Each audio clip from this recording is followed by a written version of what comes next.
Desire doesn't obey what she says. It obeys something much older. Have you ever seen a man do everything right, be kind, always available, say the right words, and still lose the woman he wanted? She even says he's perfect, but in the end, she chooses someone else. This happens every single day, and most men don't understand why.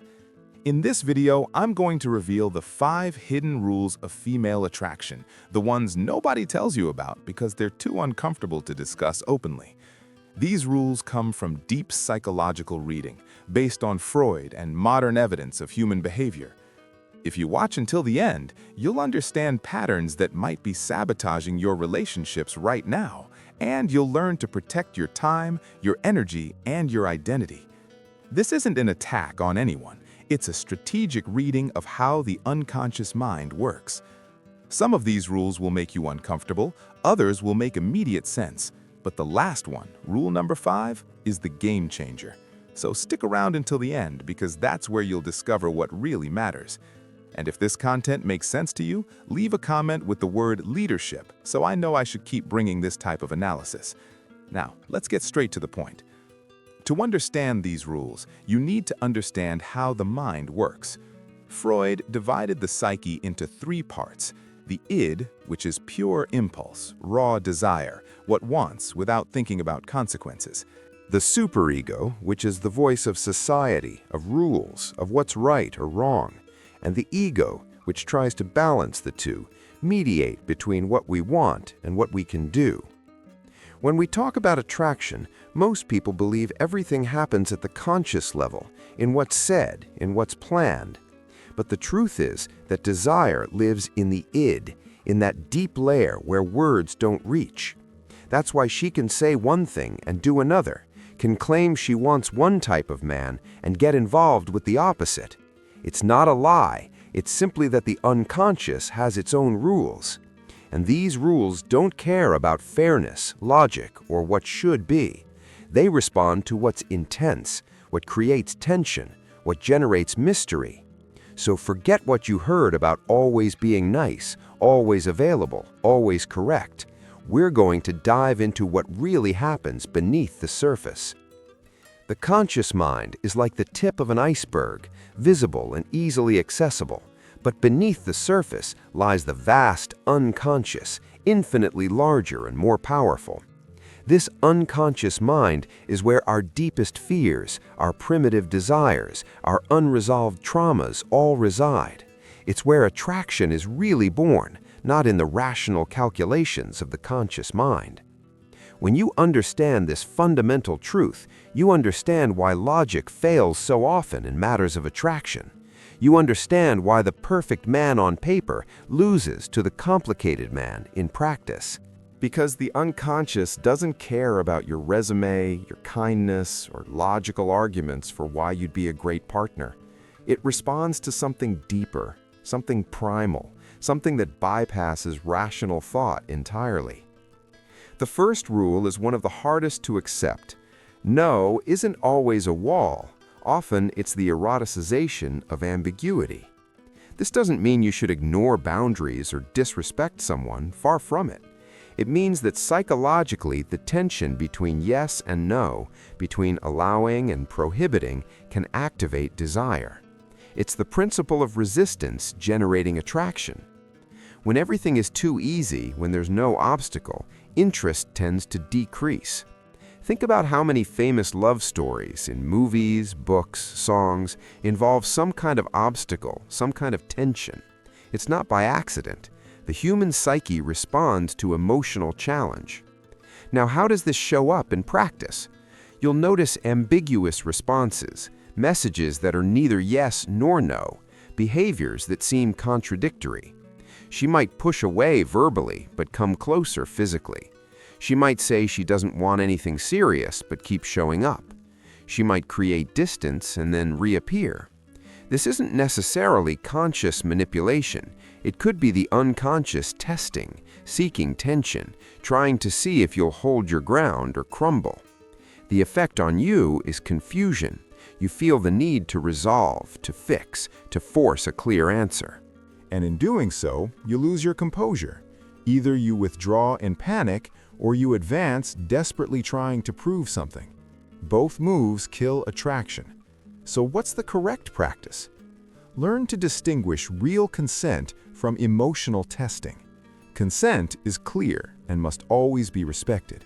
But an emotional test is when she provokes to see your reaction, to measure your stability. In those moments, the best response is to maintain calm presence.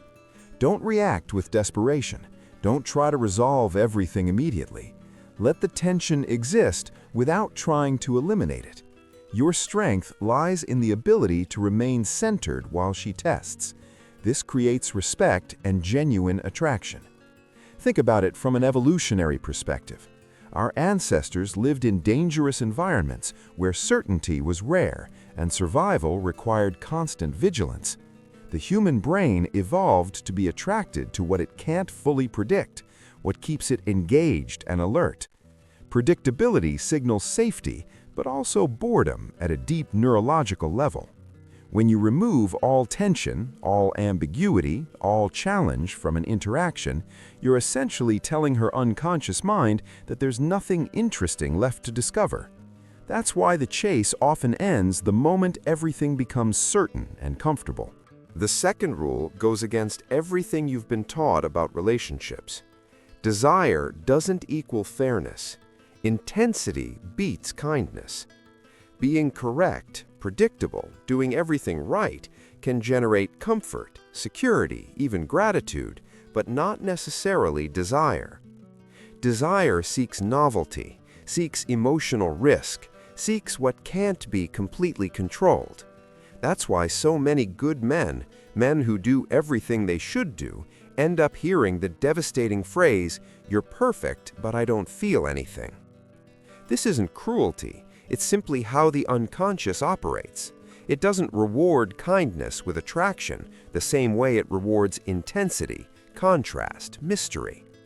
You'll see this in the signs: attraction to contradictory profiles, men who mix dominance and tenderness, strength and vulnerability, not perfect men, but whole men, with their edges, their imperfections, their strong presence. The effect on you is deep frustration. You try hard, do everything right, are kind, attentive, and still get rejected. It seems unfair because, in fact, it is unfair. But attraction doesn't follow rules of fairness. So what's the practice? Cultivate contrast. Be consistent and respectful, yes, but also introduce mystery. Have your own projects. Maintain goals that create emotional scarcity. Don't always be available. Don't cancel your priorities on impulse. Show that you have a life that continues with or without her. This isn't playing games. It's real integrity. It's having something to offer beyond constant attention. It's being interesting because you're building something bigger than the relationship. And this, paradoxically, increases perceived value and attraction. The nice guy finishes last, not because women prefer jerks, but because the nice guy often has no depth, no contrast, no complexity. He's one-dimensional, always pleasant, always agreeable, always predictable. There's no mystery to uncover, no depths to explore, no edges to navigate. He's comfortable, but not compelling. The man who attracts isn't necessarily unkind, but he's multifaceted. He can be warm, but also has boundaries. He can be generous, but also knows when to say no. He can be vulnerable, but also displays strength. This complexity, this refusal to be easily categorized, is what keeps the unconscious mind engaged and interested. If you're enjoying this content and want to keep understanding these deep patterns, drop your like right now and share with someone who needs to hear this. Many men are wasting time and identity by not understanding these dynamics. Let's continue. The third rule goes even deeper. She doesn't want what she says, she wants what disarms her. Conscious words often hide old fantasies and impulses. What someone verbally declares they want doesn't always match what actually activates their desire.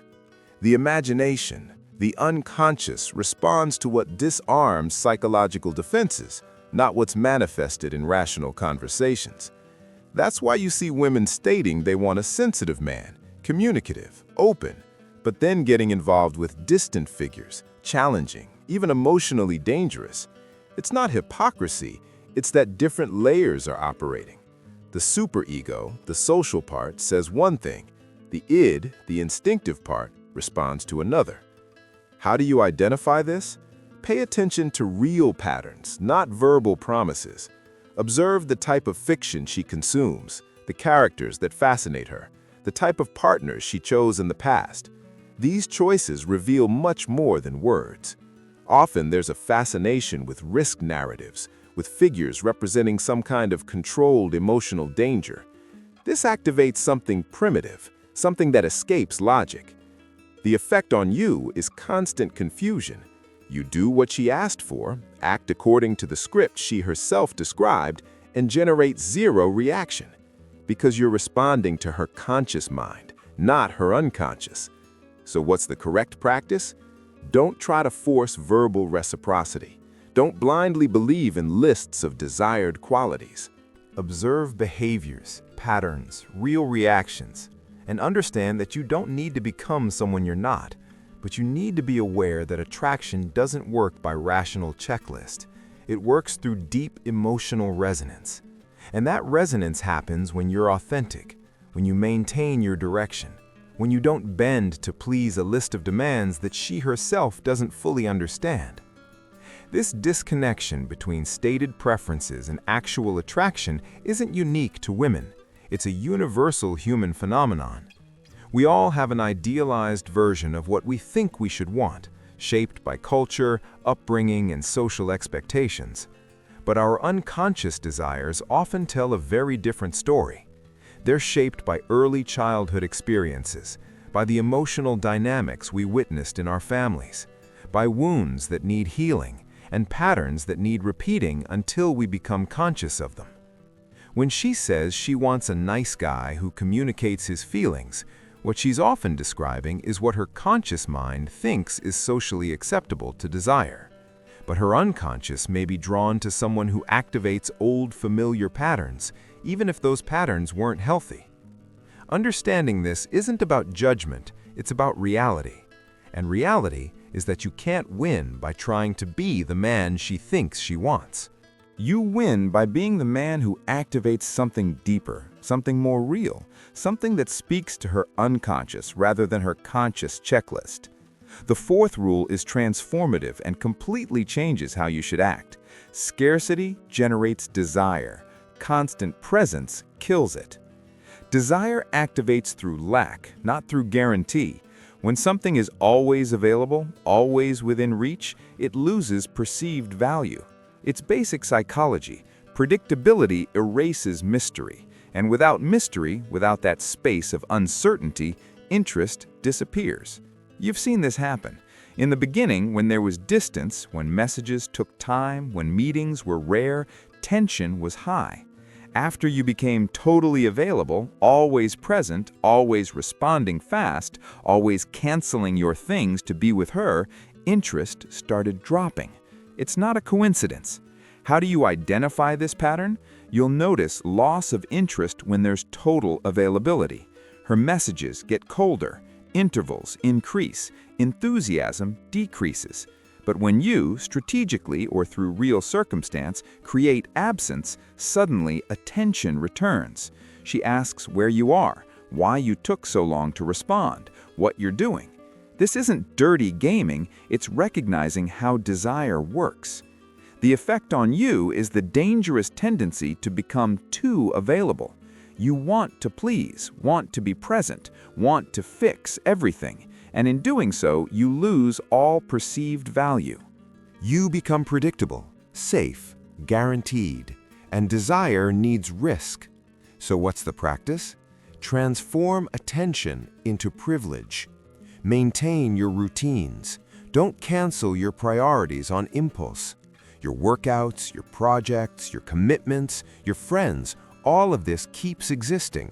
When she calls you and you're busy with something important, be honest. Don't make up excuses, but also don't drop everything running. Use simple phrases like, "I'm in the middle of something now, I'll call you later," or "I'll check my schedule and let you know." This communicates value. It communicates that your time isn't infinite, that you have a life happening, and paradoxically, this increases her interest. But be careful, this needs to be real. If you simply pretend to be busy while staring at your phone waiting for messages, she'll sense it. It has to be genuine absence based on real purpose. It has to be you building something bigger. Then it works, because then you're not playing, you're living. The scarcity principle operates on a fundamental economic truth that applies to everything, including human attention and desire. When supply exceeds demand, value drops. When something is rare, when access is limited, when availability is uncertain, value skyrockets. This isn't manipulation, it's how human psychology has always worked. The man who's always there, always available, always eager, always waiting, has created an abundant supply of himself with uncertain demand. The woman doesn't need to invest energy, doesn't need to pursue, doesn't need to wonder, because he's guaranteed. Contrast this with the man who has genuine commitments, real projects, actual priorities that sometimes take precedence over immediate availability. He's created scarcity not through games, but through having an actual life worth living. His attention becomes valuable because it's not infinite. His time becomes a privilege because it's genuinely limited. This is why successful men, busy men, men with purpose are often more attractive than men who have all the time in the world to dedicate to a relationship. It's not about money or status directly, it's about the scarcity of their attention. The fifth and final rule is the most powerful of all. She desires a man who leads himself. All other rules orbit around this one. Tension, scarcity, contrast, all of it only works if it comes from a place of real internal leadership. Leadership doesn't mean being authoritarian, commanding, controlling. It means having clarity about who you are, where you're going, and not easily bending to external validation. It means having a mission, a purpose that's bigger than any individual relationship. A man with his own direction is magnetically attractive because he doesn't need anyone to validate him. He wants company, but doesn't need it to exist. That distinction is everything. How does this show up in practice? Women are attracted to men with clear purpose. Men who have projects, objectives, consistent routines. Men who make decisions without hesitating forever. Men who don't change their opinion at every social pressure. Men who maintain their positions even when it's uncomfortable. This isn't stubbornness, it's integrity. It's having a backbone. The effect on you when this is missing? You become a leaf in the wind. You're easily influenced. You change your mind depending on who's near why. You seek constant approval. And in doing so, you lose all attraction, because nobody wants to follow someone who's lost. So, what's the practice of internal leadership? Start with basics. Have a morning routine you follow regardless of how you feel. It can be exercise, reading, meditation, anything that puts you in control of your day before the day controls you.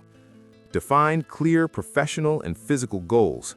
Don't drift through life waiting for things to happen. Know where you want to be 6 months, 1 year, 5 years from now.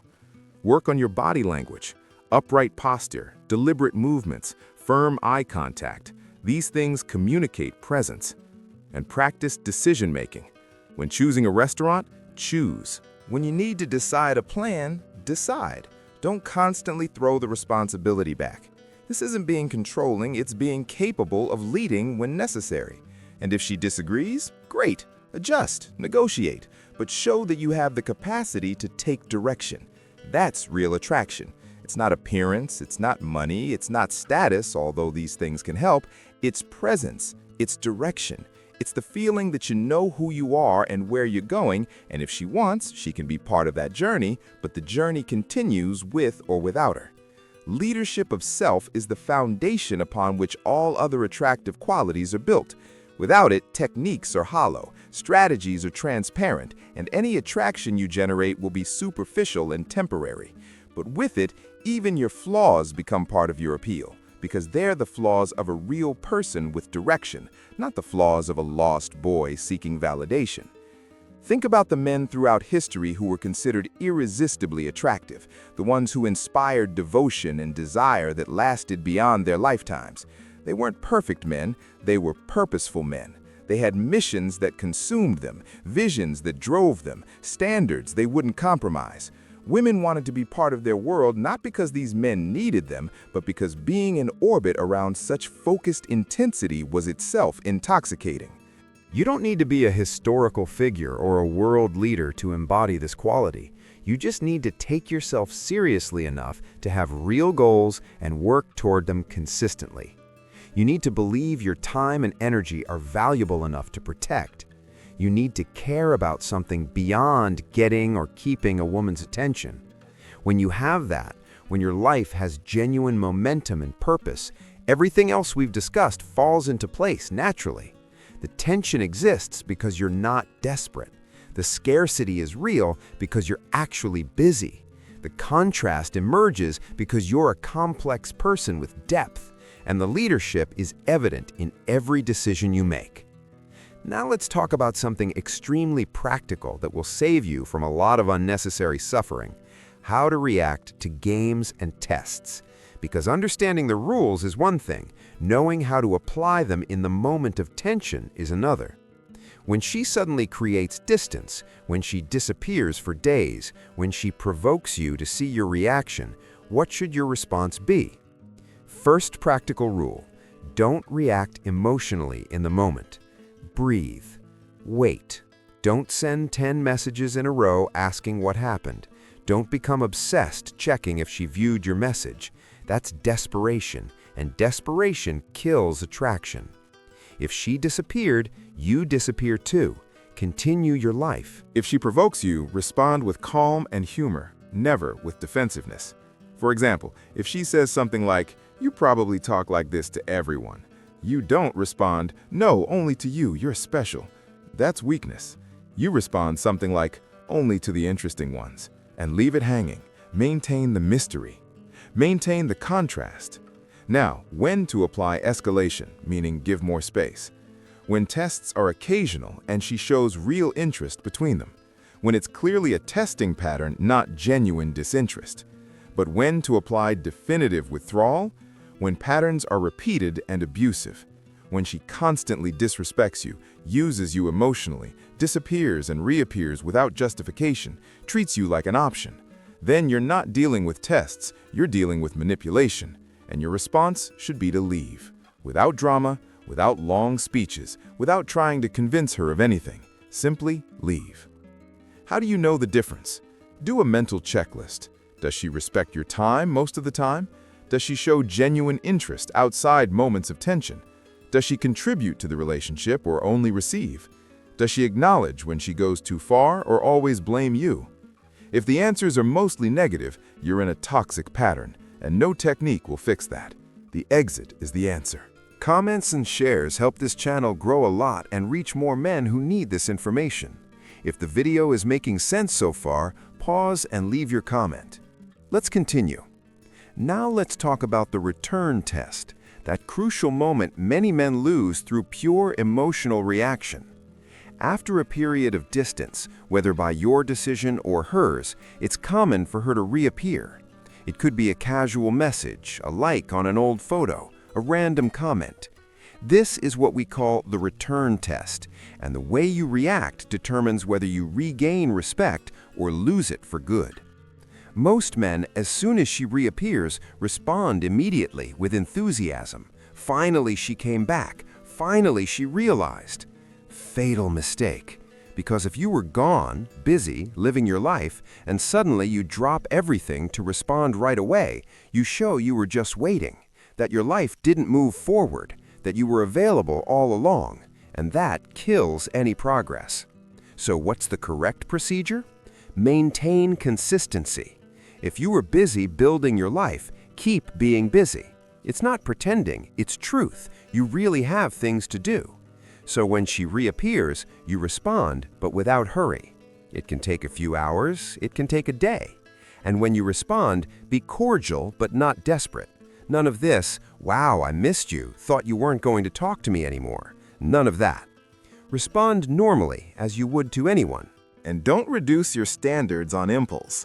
If you established boundaries before, if you decided certain behaviors aren't acceptable, maintain that.